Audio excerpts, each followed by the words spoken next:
ఉమ్, అట్లా అసలు మీకు కనబడట్లేదు కదా ఉమ్, ఎక్కడా కూడా. ఉమ్, ఉమ్, అందుకని కంప్లీట్ గా డబ్బు ఉన్నటువంటి వాళ్ళ కోసం వెతుకుతున్నాడు. ఇప్పుడు ఎన్ఆర్ఐలు అవును ఇప్పుడు వెనిగళ్ల రాములు అవును లేకపోతే అవును అవును చంద్రశేఖర్ అవును ఇట్లాంటివన్నీ వీళ్ళందరూ ఏంటి ఫైనాన్షియల్ ఫైనాన్షియల్. సపోర్ట్. వాళ్ళు వాళ్ళ డబ్బులతో పాటుగా ఓ 25 కోట్లు 50 కోట్లు కావాలంటే పార్టీకి ఇస్తారు. అక్కడ వాళ్ళు ఖర్చు పెట్టుకుంటారు, ప్లస్ పార్టీకి 25 50 విరాళంగా ఇస్తారు. అది ఆ విధంగా అట్లాగే ఇప్పుడు జగన్ క్రిందసారి ఏం చేశాడు, కొంతమందికి ఖర్చు పెట్టుకున్నాడు క్రిందసారి కూడా. 2014లో దాదాపుగా నాకు సమాచారం ఉన్నంత వరకు కొంతమందికి 10 కోట్ల రూపాయలు ఇచ్చాడు పెట్టుకోలేని వాళ్ళకి.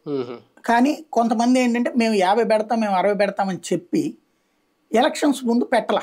అంటే అతనికి చూపించారు, ఇదిగో నా దగ్గర ఈ పొలం ఉంది, ఈ ఆస్తి ఉంది, ఈ భూమి ఉంది, ఇది పెట్టేస్తున్నాను వచ్చేస్తున్నాయి నాకు అని చెప్తే నమ్మి వదిలేశాడు 14లో జగన్. తెర చూస్తే వాళ్ళు ఎవరు కూడా అందులో సగం కూడా ఖర్చు పెట్టలే. ఆనాడు ఓడిపోవడానికి కారణం అది, డబ్బు కరెక్ట్గా డిస్ట్రిబ్యూట్ కాకూడదు. సాధారణంగా అట్లా అయిపోయాక ప్రతిపక్షంలో ఉన్నాడు ఇతను. ప్రతిపక్షంలో ఉన్నప్పుడు రెండోసారి ఎవడు కూడా ధైర్యం చేసి నేను పెడతాను నేను ఇది చేస్తాను అందు సాధారణంగా. కానీ జగన్ మాత్రం రెండోసారి 2019 అప్పుడు మాత్రం ప్రతి ఒక్కళ్ళది డబ్బులు నువ్వు ఎంత ఖర్చు పెడతావు, నేను 20 పెట్టగలను, నేను 30 పెట్టగలను, సరే పెట్టగలను అన్నది ఒప్పుకోలే.